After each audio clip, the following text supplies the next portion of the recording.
नमस्कार, बहुत स्वागत है आपका। आप देख रहे हैं न्यूज का एक्सरे और मैं हूं आपके साथ मृदुल शर्मा। न्यूज का एक्सरे में आज आपको बताएंगे बड़ी आतंकी साजिश नाकाम कर दी है। मोदी और योगी आदित्यनाथ ने कश्मीर से लेकर दिल्ली, मध्य प्रदेश और मुंबई तक के तार जुड़ रहे हैं। दर्शकों, आज आपको पूरी एक्सरे रिपोर्ट हम इसकी बताने वाले हैं और इसके बाद बताएंगे आपको बाबा बागेश्वर को बुलडोजर क्यों पसंद है, उन्होंने पर्ची में क्या खोला है। लेकिन उससे पहले जानते हैं देश और दुनिया की तमाम 10 बड़ी खबर।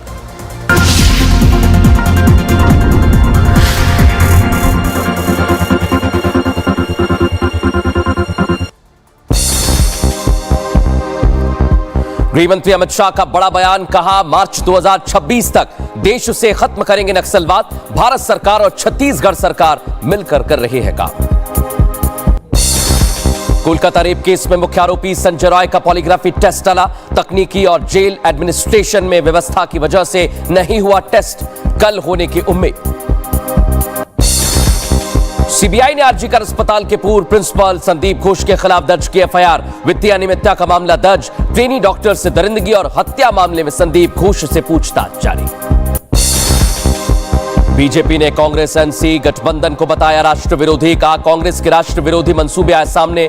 370 बहाल कर पत्थरबाजी को बहाल करने की मंशा।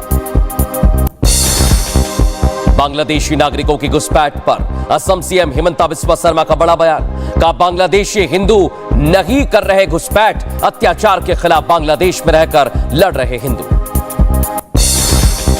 उत्तरी कश्मीर के बारामूला में सुरक्षा बलों को बड़ी कामयाबी। मुठभेड़ में एक आतंकी ढेर, दूसरे आतंकी का किया घेराव। इलाके में गोलीबारी जारी। पुणे में निजी कंपनी का हेलीकॉप्टर क्रैश। मुंबई से हैदराबाद जा रहा था हेलीकॉप्टर, तकनीकी खराबी की वजह से हुआ हादसा। हादसे में कैप्टन घायल, तीनों यात्री सुरक्षित। ग्रेटर नोएडा में पति पर लगा पत्नी की हत्या का आरोप। लंबे समय से पत्नी से था मनमुटाव, गोली मारने के बाद आरोपी पति फरार। उत्तर प्रदेश के लखीमपुर खीरी में सांप को डिब्बे में बंद कर इलाज कराने पहुंचा शख्स सांप के काटने से हुआ था घायल। डब्बे में बंद सांप को देखकर अस्पताल परिसर में हड़कंप मचा। सऊदी में बाढ़ से मचा हाहाकार। भारी बारिश के बाद सड़कों पर भरा पानी, पानी में डूबी नजर आई गाड़ियां।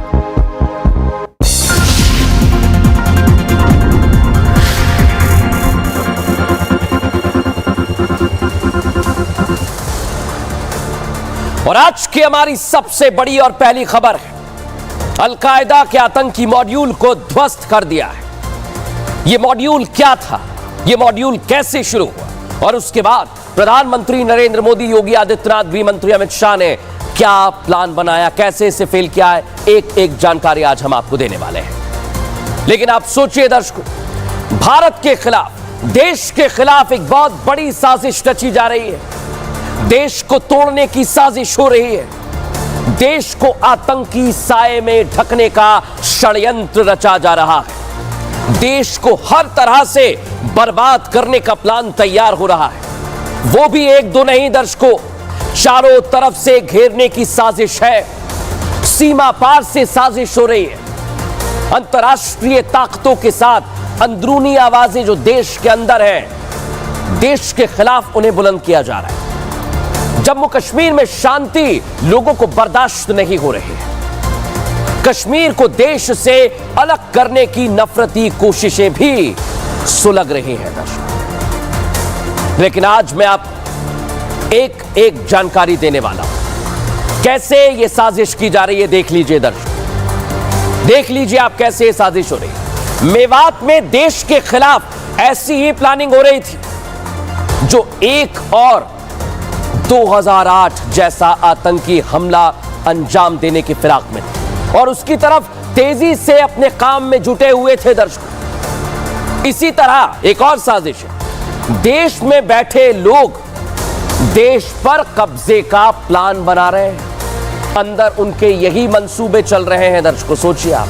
और इसका असर हमें कहां दिखता है। तीसरी बड़ी साजिश, दिल्ली में जेएनयू में भी हिंदू राष्ट्र से आजादी के नारे लग रहे हैं। एक बार फिर से वही नारे शुरू हो गए, सोचिए आप। और इतना ही नहीं, कांग्रेस के नेता पता नहीं किस सोच के साथ आगे बढ़ रहे हैं दर्शकों। चौथी बात, पार्टी के वरिष्ठ नेता सज्जन सिंह वर्मा देश की तुलना बांग्लादेश, पाकिस्तान और श्रीलंका से कर रहे हैं और बड़ी बड़ी बातें कह रहे हैं। लेकिन सोचिए दर्शकों, आप ये देश के खिलाफ साजिश की जा रही है, लेकिन कैसे साजिश की जा रही है हम आपको बताएंगे।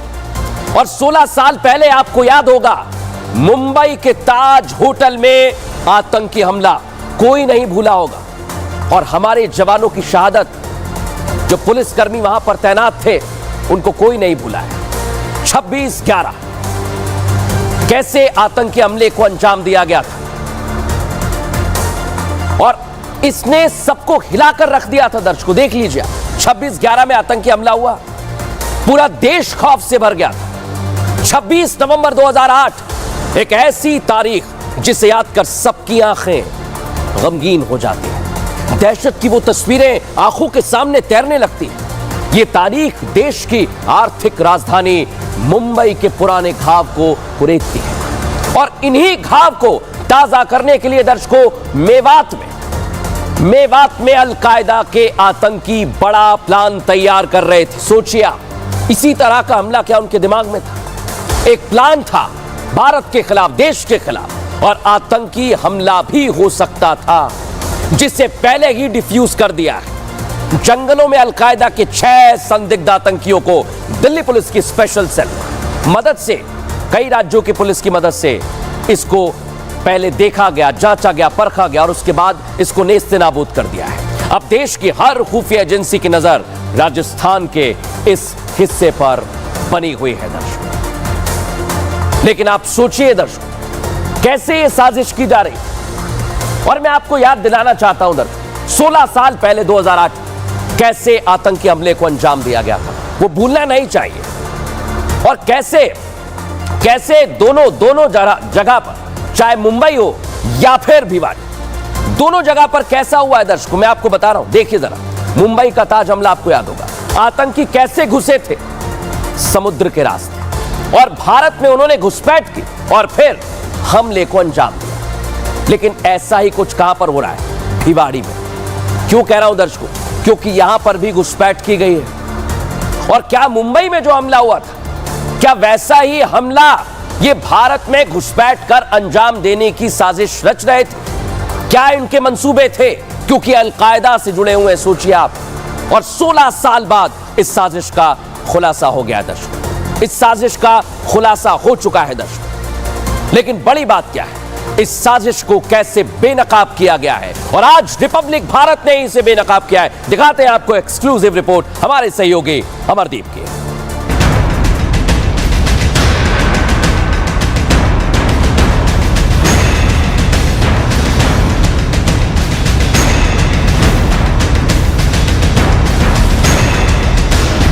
आसपास की अगर मैं बात करूं तो ये ठीक साथ में ही एक हाईवे है। ये हाईवे जो है, ये स्टेट हाईवे है, वो निकलता है। ये पूरा जंगल का इलाका आप देखेंगे दूर दराज तक, जहाँ तक आपकी नज़र जाएगी, ये सारा का सारा जंगल का इलाका है। और यही कारण है कि हर जगह एक सबूत को जुटाने का काम जो है पुलिस कर रही है। यही वो जंगल है जहां अलकायदा के आतंकी छिपे थे। यही वो मेवात का इलाका है जहां अलकायदा के उन 6 आतंकियों ने बीते ना जाने कितने दिनों से शरण ली थी। यही वो स्पॉट है जिसे आतंकियों ने अपना ठिकाना बनाया था। इस जगह पर रिपब्लिक भारत एकमात्र ऐसा चैनल है जो पहुंचा।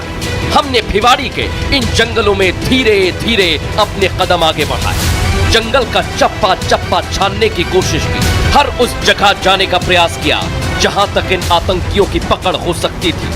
ये पता लगाने की कोशिश की कि आखिर अलकायदा के आतंकी यहां ठहरकर देश के खिलाफ आखिर कौन सी साजिश को अंजाम देना चाहते थे। ये वो ट्रेनिंग सेंटर के लिए जगह मुफीद की गई थी उन संदिग्ध आतंकियों की हिसाब से, और उसके बाद यहाँ से ही वो अपने ट्रेनिंग को चलाना चाहते थे। यहीं से ही सारा जो नेटवर्क था वो चलाना चाहते थे। यहाँ पे अभी देख सकते हैं पुलिस के कुछ बड़े अधिकारी जो हैं वो मौके पर तलाशी लेने के लिए बार बार यहाँ अलग अलग हिस्से में घूम रहे हैं और यहाँ पे तलाशी जो है वो चल रही है। यहाँ पे आप देखेंगे कि किस तरीके से यहाँ पे पानी के बॉटल्स जो हैं वो आपको यहाँ पे मिलेंगी। साथ में आपको जो कार्टून है वो कार्टन जो है वो खाने पीने से रिलेटेड जो है वो मिलेंगे। तो इस पूरे इलाके को सूत्रों की माने तो बताया जाता है कि 6 जो संदिग्ध आतंकी थे वो ट्रेनिंग कैंप के हिस्से के रूप में इस जगह को मुफीद किए हुए थे। हम इन जंगलों में आगे बढ़े। राजस्थान पुलिस की टीम हमारे साथ। आतंकियों के बारे में ज्यादा से ज्यादा जानकारियां जुटाना मकसद था, ताकि ये पता लगाया जा सके कि आखिर ये आतंकी करना क्या चाहते थे, यहाँ ठहरे थे तो किस तरह यहाँ रह रहे थे। हमने आतंकियों के ट्रेनिंग सेंटर से कई सामान बरामद होते हुए देखे, जो ये बताते हैं कि बीते कुछ दिनों से इन आतंकियों ने अपना अड्डा यहाँ बनाया था। यहाँ छिपकर किसी बड़ी साजिश को अंजाम तक पहुंचाने की ट्रेनिंग ले रहे थे। अलकायदा के 6 संदिग्ध आतंकी राजस्थान के जिस जंगल में छुपे हुए थे और ट्रेनिंग कैंप बनाने के फिराक में थे और ट्रेनिंग ले रहे थे, वो जगह मैं आपको दिखा रहा हूं। रिपब्लिक भारत पहला ऐसा चैनल है जो आपको उस लोकेशन पे लेके पहुंचा। यहाँ पे आप देखेंगे, यहाँ पे ये कार्टन जो है वो कार्टन के अंदर समोसे जो है वो मिले हैं और यहीं पे ही दिल्ली पुलिस की स्पेशल टीम ने राजस्थान पुलिस के साथ सहयोग करके एक रेड की थी। यहाँ पे आप देख सकते हैं ये पानी की बॉटल्स के पाउच हैं, पानी की बॉटल्स हैं, चाय के कप्स हैं। इसके साथ साथ में यहाँ पे अनुसंधान करने के लिए राजस्थान की एक पुलिस की जो टीम है, अधिकारी, वो भी यहाँ पे चप्पे चप्पे को छान रहे हैं। इसके अलावा यहाँ पे आप देखेंगे कि किस तरीके से ये है स्किन प्लास्टर, ये स्किन प्लास्टर। सर आप जो ये देखिए तमाकू आप देखेंगे, स्किन प्लास्टर आप देखेंगे। तो जंगल में जिस जगह मैं मौजूद हूँ, ये आप देखेंगे किस तरीके से यहाँ पे एक सबूत जुटाने की तैयारी राजस्थान पुलिस की टीम से भी हो रही है। जिस तरह से जंगल से हमें समोसे, पानी की बोतल, पेपर क्लिप बरामद हुई, इससे साफ होता है कि इन आतंकियों के मंसूबे बेहद खतरनाक थे। सूत्र हमारे ये कहते हैं कि इसी इलाके में ये जो आप खाली इलाका देख रहे हैं, ये पत्थरों से भरा घने जंगल वाला इलाका है और यहीं पे इसी जगह दिल्ली पुलिस ने एक रेड की, जिसमें 6 संदिग्ध जो अलकायदा के आतंकी थे वो पकड़े गए। उनके बारे में ये बताया जाता है कि ये जो संदिग्ध आतंकी थे ये यहाँ पे ट्रेनिंग का एक हिस्सा बनाना चाहते थे। यहाँ पे गोला बारूद के साथ साथ में AK-47 की जो डमी गन होती है वो यहाँ से मिली है और तमाम सबूतों को, साक्ष्यों को दिल्ली पुलिस की स्पेशल टीम लेकर के अपने साथ में गई है। सबसे बड़ा सवाल अब हमारे जहन में जो कौंध रहा था वो ये था कि आखिर ये जगह की क्यों। तो हमने मेवात के इन जंगलों के आसपास अपनी निगाहें दौड़ाई तो पता चला कि ये इलाका एक साथ कई जगहों को जोड़ता है। यहाँ से दिल्ली, राजस्थान, हरियाणा और राजस्थान के कई इलाकों को टारगेट किया जा सकता था, यानी एक तीर से 3 निशाने। महज 2 से 2.5 किलोमीटर दूर आप जाएंगे तो एक हाईवे आपको मिल जाएगा, अप्रोच हाईवे। इसके अलावा पास में ही जो हरियाणा की सीमा जो है वो शुरू हो जाती है। इसके साथ साथ में ये पूरी टेरिटरी जो है वो राजस्थान की है और दिल्ली से सटा होने के साथ साथ में ये टेरिटरी के साथ में आप देखेंगे कि नाले, ये नाले जो हैं ये बरसाती नाले हैं जो पहाड़ से आते हैं। ये पूरा का पूरा एक पैच है जो पानी में चलता, आप देख सकते हैं कि इस तरीके से ये पूरा का पूरा पैच है जो पानी इसमें चलता है और घने जंगल, पहाड़ जो हैं वो यहाँ पे हैं। यही वजह थी कि इस जगह को जो है वो चुना गया था और उसके बाद यहाँ पे ये एक्सक्लूसिव रिपोर्ट जो है वो हम आपको दिखा रहे हैं। ये तो साफ है कि इन आतंकियों के मंसूबे बेहद खतरनाक हैं। ये आतंकी बेहद खूंखार हैं और देश को दहलाने की जिस साजिश पर ये काम कर रहे थे वो भी बहुत बड़ी होने वाली थी। लेकिन उससे पहले ही पुलिस की स्पेशल यूनिट ने अलकायदा के इन 6 आतंकियों को गिरफ्तार कर लिया। सोचिए दर्शकों, आप, हमारी पड़ताल अभी खत्म नहीं हुई है। हमने देश के खिलाफ साजिश रच रहे इन आतंकियों से जुड़ी और जानकारी जुटाने के लिए उस जगह का रुख किया जहां इन लोगों ने अपना अस्थायी अड्डा बना लिया। सोचिए आप वहीं रहते हैं और यह था रूम नंबर 83। इसकी कहानी मैं आपको बताऊं जहां से इस पूरी साजिश का भांडा फूट गया है। हमारे सहयोगी वहां पर पहुंचे जहां पर इन्होंने ठिकाना बनाया था, लेकिन वहां से जो तथ्य सामने आए वो चौंकाने वाले हैं, वो डराने वाले हैं। देखिए इस रिपोर्ट में। ये 83 नंबर का कमरा है जिसको बुक किया था और जिसमें अपना सामान रख करके वो यहाँ से गायब हो गए थे। ये तस्वीरें आप देखेंगे, यहाँ पिलो हैं, बेडशीट है, बेड के गद्दे जो हैं वो हैं। इसके अलावा बहुत लिमिटेड सामान जो है, जो एक 1 BH में किचन का होता है वो भी यहाँ पे है, लेकिन किचन पे बहुत ज़्यादा सामान नहीं है। यहाँ पे आपको पीनट जो है वो भीगे हुए मिलेंगे। ये तंबाकू उस जगह पे मिली थी जिस जगह पे ट्रेनिंग सेंटर था, वहाँ पे भी ये तंबाकू जो थी मिली थी। और ये शूज़ जो हैं वो यहाँ पे हैं। और दिल्ली पुलिस ने इसी कमरे से आप यहाँ पे देखेंगे, दिल्ली पुलिस की टीम जब आई तो इस कमरे के अंदर से 3 बैग जो थे वो लेकर के गई और इसी 3 कमरे से बैग जो जब्त किए थे उनकी जाँच चल रही है। इस लोकेशन पर आने के बाद दर्शकों ये तो पता चल गया कि आतंकी कितने खतरनाक मंसूबे लिए पूरी वारदात को अंजाम देने के मकसद से यहां आ गए थे, मेवात में आ गए थे। सोचिए आप, इतने करीब, जहां उनके पकड़े जाने का डर बेहद कम था।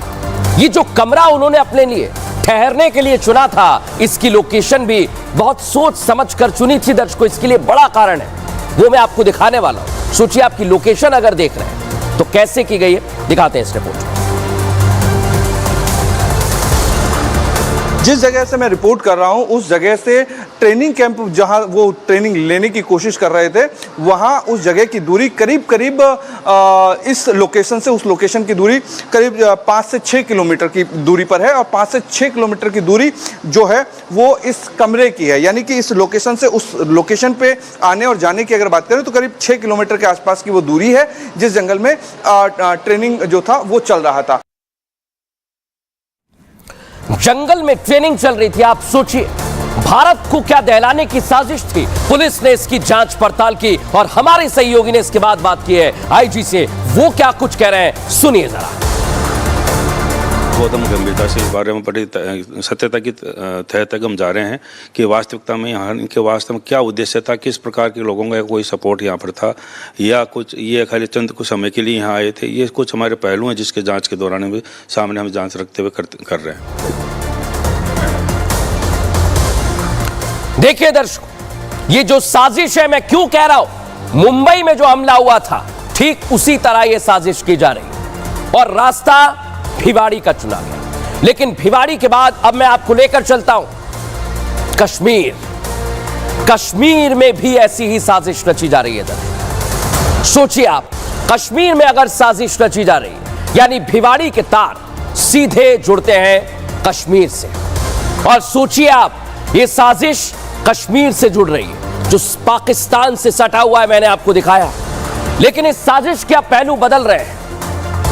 बड़ी आतंकी साजिश का तो खुलासा हो गया है, लेकिन अब कैसे पाकिस्तान की तरफ से भारत के खिलाफ साजिशें होती रही हैं, यह आप सब जानते हैं। आतंकियों को लगातार घुसपैठ कराने की कोशिश भी होती है, लेकिन कुछ लोग हैं दर्शकों जो भारत में रहकर, भारत की रोटी खाकर भारत विरोधी नैरेटिव बनाने में जुटे हुए हैं। देश पर कब्जा करने की बातें तक वो खुलेआम कहते हैं।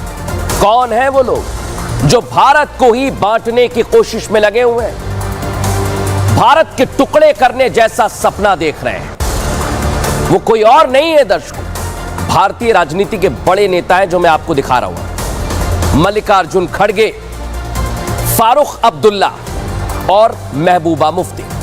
मल्लिकार्जुन खड़गे कांग्रेस के अध्यक्ष हैं। जम्मू कश्मीर चुनाव में जीत के बाद पूरे देश में कब्जा करने की बातें कह रहे हैं। सोचिए आप, कब्जा भारत में रहकर किस तरह का कब्जा करना चाहते हैं। भारत तो लोकतांत्रिक देश है, आप सभी मतदान करते हैं, लोकतंत्र ही सर्वोपरि है। वहां कब्जा करने की बात हो रही है। सोचिए आप, दूसरे नंबर पर है फारूक अब्दुल्ला जो कश्मीर के मुख्यमंत्री रह चुके हैं, जम्मू कश्मीर नेशनल कॉन्फ्रेंस के प्रेसिडेंट, जम्मू कश्मीर के लिए अपने चुनावी घोषणा पत्र में अलग झंडे की बातें कह रहे हैं। सोचिए आप, जम्मू कश्मीर जो भारत का ही हिस्सा है, वहां अलग झंडा, ये कौन सी मानसिकता है। पीडीपी नेता महबूबा मुफ्ती अपने घोषणा पत्र में व्यापार और सोशल एक्सचेंज के लिए एलओसी के पार पूरी कनेक्टिविटी स्थापित करने की बात कर रही है। सोच लीजिए आप, जो पाकिस्तान भारत में दहशत फैलाना चाहता है, भिवाड़ी के रास्ते अलकायदा के आतंकी आ गए। सोचिए आप,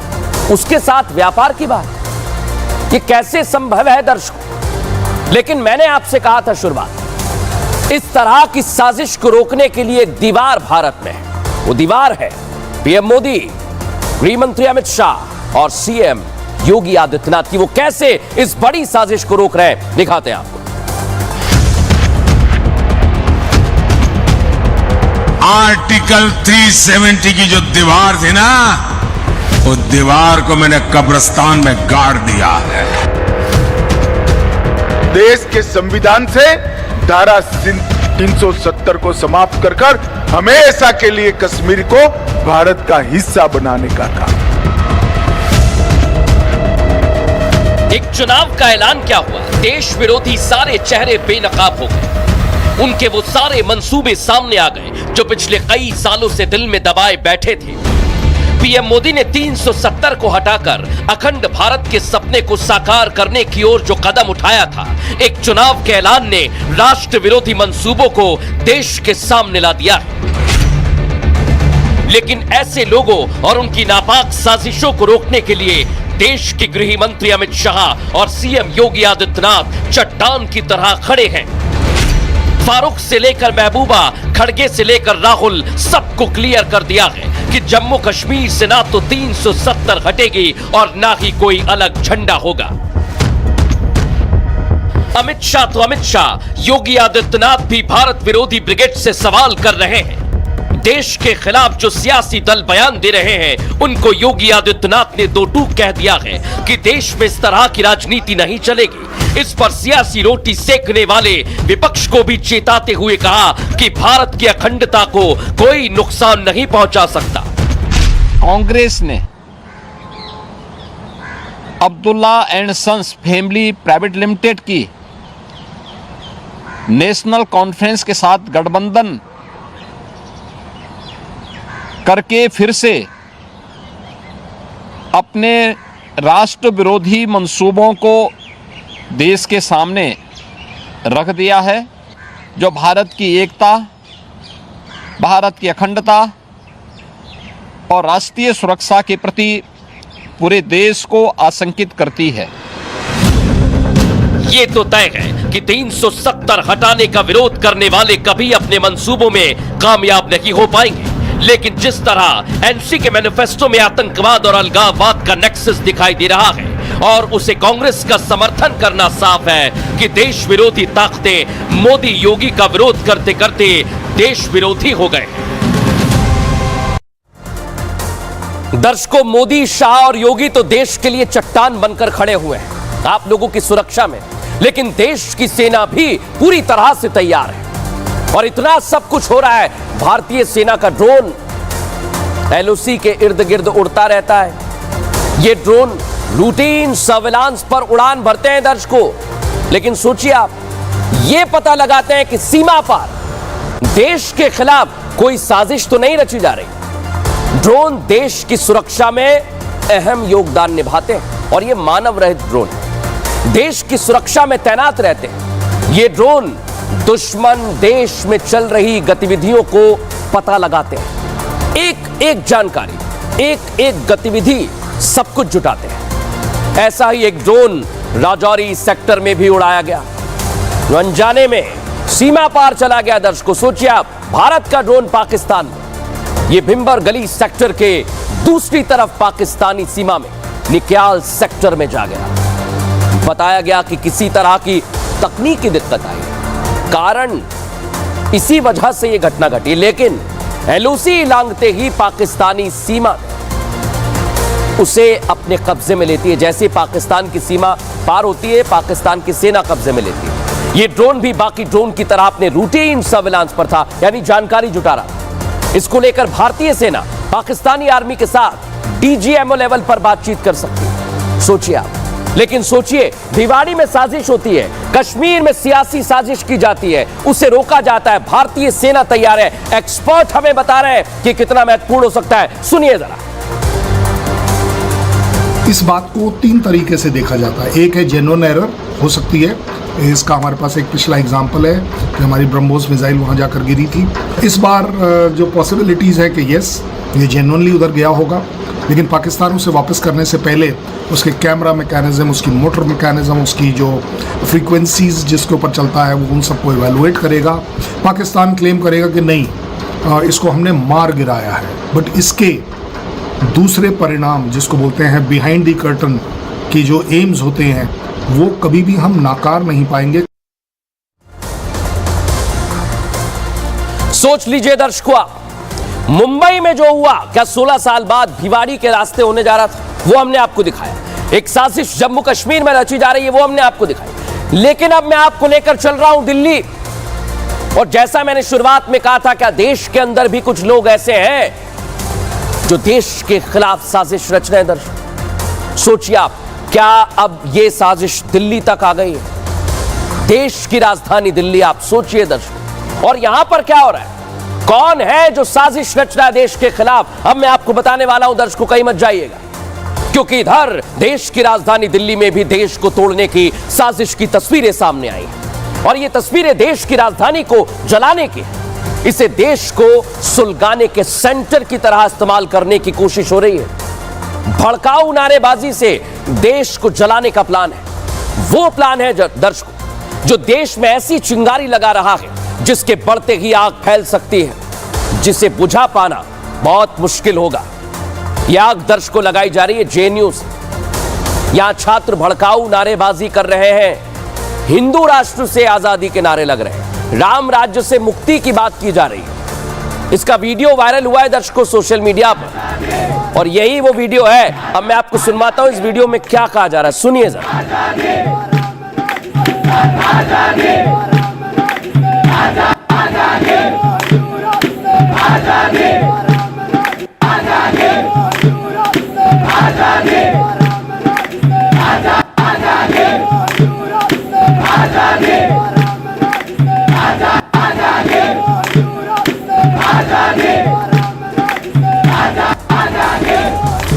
सोचिए दर्शकों, एक बार फिर यहां नारे लगाए जा रहे हैं, लेकिन सवाल यह उठता है कि जेएनयू में पढ़ने गए ये छात्र इतनी ईर्ष्या क्यों पाले हुए हैं, इतना द्वेष आखिर इनमें कहां से आ रहा है, इनके जहन में कौन है जो जहर घोल रहा है। ये छात्र देश को आगे बढ़ाने के बजाय किस दिशा में आगे बढ़ रहे हैं, ये सवाल आज खड़ा हो रहा है दर्शक। लेकिन आप सोचिए, जेएनयू जैसा संस्थान, अगर यहां पर इस तरह की नारेबाजी होगी, इसके क्या कारण हो सकते हैं, इसके पीछे वजह कुछ और हो सकती है दर्शकों। लेकिन नारे, आप सोचिए, राम राज्य से नारे की बातें कही जा रही हैं। सोचिए आप, नारे की बातें कही जा रही हैं, इसके लिए जांच पड़ताल भी की जा रही है दर्शकों। लेकिन बड़ी बात क्या है, यह पहली बार नहीं हुआ है दर्शकों। जेएनयू में 9 फरवरी 2016 में कार्यक्रम के दौरान भी कथित देश विरोधी नारे लगाए गए थे। तब इस घटना ने पूरे देश में उबाल लाकर रख दिया था, आपको जानकारी होगी इस बात। और यह हैरान करने वाली घटना सामने आई थी, जिसमें देश में पहली बार देश के नामी संस्थान जेएनयू में कथित देश विरोधी नारे लगे। अब फिर वही विरोध की आग जेएनयू में धधक रही है। इसे तुरंत शांत करने की जरूरत है, लेकिन सवाल यह कि बड़े और कड़े एक्शन कब लिए जाए। सवाल यह कि जो छात्र देश का भविष्य है, उनमें हिंदुओं के प्रति जलन कौन भर रहा है, देश का माहौल बिगाड़ने की साजिश आखिर किसकी है, किसकी है दर्शक। सोचिए आप दर्शक, साजिश रची जा रही है और इस पर हमला भी बोला जा रहा है। लेकिन अब मैं आपको बताऊंगा दर्शक कि यह साजिश सिर्फ दिल्ली तक सीमित नहीं है। यह साजिश भिवाड़ी से होती हुई जम्मू कश्मीर पहुंची, दिल्ली जेएनयू में आ गई, और उसके बाद कहां पहुंची दर्शकों, मध्य प्रदेश में। और मैं बार बार कह रहा हूं कि 16 साल पहले जो मुंबई में हुआ था, ऐसा ही कुछ रचा जा रहा है दर्शकों, क्योंकि मध्य प्रदेश से भी कुछ ऐसा ही सामने आया है, और जो सामने आया है वो आपको चौंका देगा दर्शकों। इसलिए मैं आपसे कह रहा हूं, एक और साजिश की जा रही है, और इसमें भी देश विरोधी बातें कही जा रही है। देश की राजधानी दिल्ली में क्या चल रहा है दिखाया आप। देश के दिल मध्य प्रदेश में भी एक साजिश हो रही है। प्लानिंग देश में पाकिस्तान, बांग्लादेश और श्रीलंका जैसे हालात बनाने के, दूसरे देशों में हो रहे हिंदुओं के अत्याचार जैसा डर पैदा करने की। और कोशिश कौन कर रहा है दर्शक? कांग्रेस कर रही है। कांग्रेस, वही कांग्रेस जो देश पर कब्जा करना चाहती है। कांग्रेस के अध्यक्ष मल्लिकार्जुन खड़गे देश पर कब्जे की बात कह चुके हैं। और इधर मध्य प्रदेश के दिग्गज कांग्रेस नेता सज्जन सिंह वर्मा बांग्लादेश जैसे हालात होने की बात कह रहे हैं। इतना ही नहीं दर्शकों, वो कह रहे हैं कि शेख हसीना को जिस तरह 45 मिनट में देश छोड़ना पड़ा, ठीक उसी तरह पीएम मोदी के घर में घुसने का डर दिखाया जा रहा है। ये सज्जन सिंह वर्मा कांग्रेस के नेता कह रहे हैं। आपको सुनवाता हूं क्या कुछ कह रहे हैं। पाकिस्तान में हुआ, जिस तरह बांग्लादेश में हुआ, जिस तरह श्रीलंका में हुआ, आज हमारे देश की हालत उससे अलग नहीं है। सुन लिया दर्शकों आपने, कैसी बातें कह रहे हैं सज्जन सिंह वर्मा। लेकिन इसे लेकर भारतीय जनता पार्टी हमलावर हो गई है। और केंद्रीय मंत्री क्या कह रहे हैं इस पर सुनिए, हमारे सहयोगी गणेश ने बात की। जानबूझकर इस तरह के बयान देते हैं। और चूंकि दुनिया का सबसे बड़ा लोकतांत्रिक देश हमारा भारत है और दुनिया के देश हमारे भारत से सीख लेते हैं, लेकिन भारत में रह करके, देश में रह करके देश के खिलाफ बयान देना और लोगों के लिए मिसगाइड करना, मुझे लगता है ये कांग्रेस नेताओं की एक तरह से आदत बन गई है।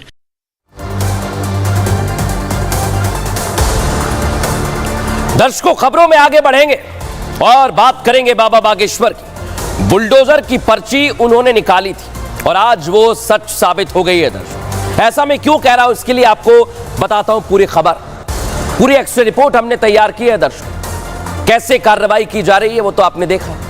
बाबा बागेश्वर आप सभी जानते होंगे, वही बाबा बागेश्वर पंडित धीरेन्द्र कृष्ण शास्त्री जो सनातन का झंडा लिए लगातार आगे बढ़ रहे हैं, पर्चा लिखकर लोगों की समस्याओं का समाधान करने वाले बाबा बागेश्वर ठटरी तो बांधते हैं, लेकिन जिस तरह से मध्य प्रदेश में अपराधियों पर बुलडोजर एक्शन हुआ, बाबा बागेश्वर खुलकर कार्रवाई के समर्थन में आ गए हैं। सनातन के खिलाफ, कानून के खिलाफ जो काम करेगा, बुलडोजर उसके लिए खड़ा हुआ है।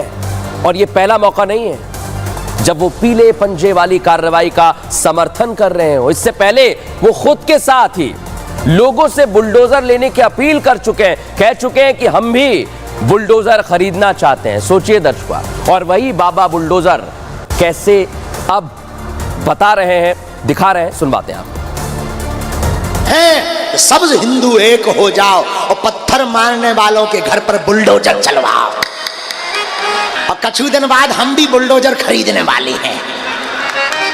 अब पैसा नहीं है इतना, वरना हम भी बुलडोजर खरीदेंगे और जो राम के काज पे और सनातनीय महात्माओं पर, संतों पर और भारतीय सनातनीय हिंदुओं पर पत्थर चलाएगा, हम बुलडोजर उसके घर पर चलाएंगे। तो देख लिया दर्शकों आप, बाबा बागेश्वर ने पहले ही कहा था। और इस बार जो मध्य प्रदेश में कार्रवाई हुई है उसको लेकर क्या कह रहे हैं और क्या कार्रवाई मध्य प्रदेश में बुलडोजर की देखने को मिली, दिखाते हैं आपको इस रिपोर्ट में।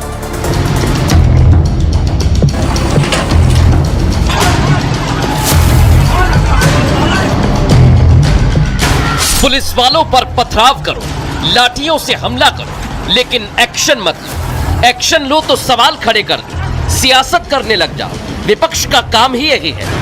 जिस तरह छतरपुर में शहजाद अली की करोड़ों की कोठी पर पीले पंजे ने प्रहार किया, उस पर कानून के तहत कार्रवाई न होने का नैरेटिव सेट होने लगा। लेकिन प्रदेश की मोहन सरकार का संदेश साफ है, गलत करोगे तो हिसाब होगा, पूरा होगा। और सरकार के संदेश पर बाबा बागेश्वर भी हाँ में हाँ मिला रहे हैं। कानून को कोई भी हाथ में ना ले, चाहे वो कोई भी हो, चाहे वो किसी भी कौम का हो, किसी भी मजहब का हो या किसी भी धर्म का हो। कानून कानून है, वो सबके लिए और सबके लिए समान है। अगर आप कानून को हाथ में लेंगे तो निश्चित रूप से आपके ऊपर दंड की कार्यवाही होगी। बाबा छठ से जुदा करने की बात कर रहे हैं और वो भी हो रहा है। 2 दिनों में प्रदेश की मोहन सरकार ने 2 जगह एक्शन लिया। एक तरफ पथराव करने पर छतरपुर में बुलडोजर चला, तो दूसरी तरफ छिंदवाड़ा में भी पीले पंजे की धमक दिखाई दी, जहां एक दुष्कर्म के आरोपी नफीस के घर को जमींदोज कर दिया। कुछ संगठनों के द्वारा, कुछ लोगों के द्वारा उसके द्वारा अवैध मकान जहां उसका पट्टा नहीं, उसके बारे में शायद तहसीलदार साहब को ज्ञापन दिया था जिसकी सुनवाई के बाद उस अतिक्रमण को हटाया जा रहा है। पुलिस और प्रशासन की मौजूदगी में यह कार्रवाई उन लोगों के लिए भी सीधा संदेश है जो कानून के खिलाफ काम करते हैं, चाहे शहजाद हो या नफीस, धर्म कोई भी हो, आरोपी कोई भी हो, बुलडोजर तैयार है। बुलडोजर एक्शन दर्शकों उत्तर प्रदेश में कई बार हुआ, लेकिन कहीं भी हो विपक्ष इंतजार में है कि कब सवाल खड़े करे। मध्य प्रदेश में हो रही कार्रवाइयों पर तो पहले कांग्रेस विधायक आरिफ मसूद ने सवाल खड़े किए थे, आपको दिखाया था हमने, लेकिन अब इसमें लड़की हूं लड़ सकती हूं का नारा देने वाली प्रियंका वाड्रा भी कूद गई हैं। Priyanka Gandhi social media x पर लिख रही हैं, कार्रवाई बर्बरता है, अन्याय की पराकाष्ठा है। सोचिए आप, बुलडोजर न्याय को पूरी तरह अस्वीकार्य बता रही हैं। ये ट्वीट है उनका, कह रही है कि ये सब गलत, ये सब बंद होना चाहिए। तो प्रियंका जी से आज हमारे सवाल, अपराधी अपराध करे तो उस पर एक्शन लेने में क्या बुराई है? प्रियंका वाड्रा, आप क्या चाहती हैं कि अपराध पर लगाम ना लगाई जाए? अगर आपको बुलडोजर एक्शन दिख रहा है तो बांग्लादेश में हो रहा हिंदुओं पर अत्याचार क्यों नहीं दिखता है आपको? प्रियंका वाड्रा को नहीं दिखता है। बंगाल की बेटी को न्याय दिलाने के लिए रिपब्लिक भारत मुहिम चला रहा है, लेकिन प्रियंका वाड्रा नहीं आई सामने। क्यों नहीं आई? अयोध्या के मोहित खान का जुर्म नहीं दिखा, कुछ नहीं बोला। कन्नौज के नवाब सिंह का कुछ भी नहीं कह पाई वो, उनके आरोप, उनकी नवाबी पर आपने कुछ नहीं कहा। सोचिए दर्शक, और जब एक्शन हुआ सही जगह तो फिर इस पर सवाल उठाए जा रहे हैं। सोचिए आप, बुलडोजर एक्शन लगातार हो रहा है और ठीक तरह से कार्रवाई की भी जा रही है। बहरहाल खबरों में आगे बढ़ेंगे दर्शक, और उससे पहले मैं आज आपको अमृतसर से आई एक तस्वीर दिखाने वाला हूं, आपके रोंगटे खड़े हो जाएंगे। पंजाब के अमृतसर में एक एनआरआई के घर में दो बदमाश घुस गए। देखिए आप, घर पर ही हमला कर दिया। इतना ही नहीं, बदमाश एनआरआई सुखचैन पर एक दो नहीं बल्कि कई राउंड फायरिंग की गई। देखिए जरा आप तस्वीरें। इस अटैक में सुखचैन को 3 गोलियां लगी हैं, जिसके बाद उन्हें अस्पताल में भर्ती कराया गया। बताया जा रहा है कि एनआरआई सुखचैन कुछ समय पहले ही अमेरिका से लौटे हैं। लेकिन आपको फुल फ्रेम ये तस्वीरें दिखाते हैं, बताते हैं कि आखिर हुआ क्या उस दौरान।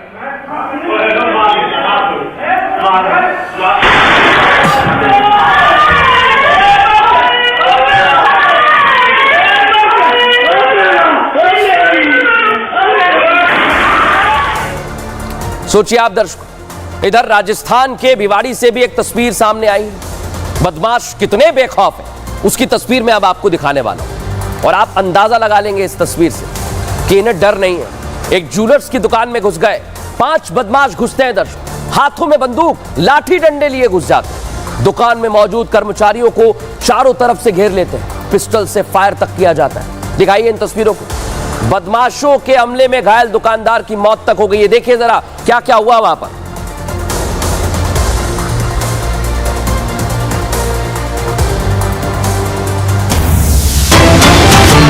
और दर्शकों, आज एक बड़ी खबर आपको बता दूं, केंद्रीय कैबिनेट की बैठक में बड़ा फैसला लिया। एक अच्छी खबर सामने आई है, यूनिफाइड पेंशन स्कीम को केंद्र की मंजूरी मिल गई।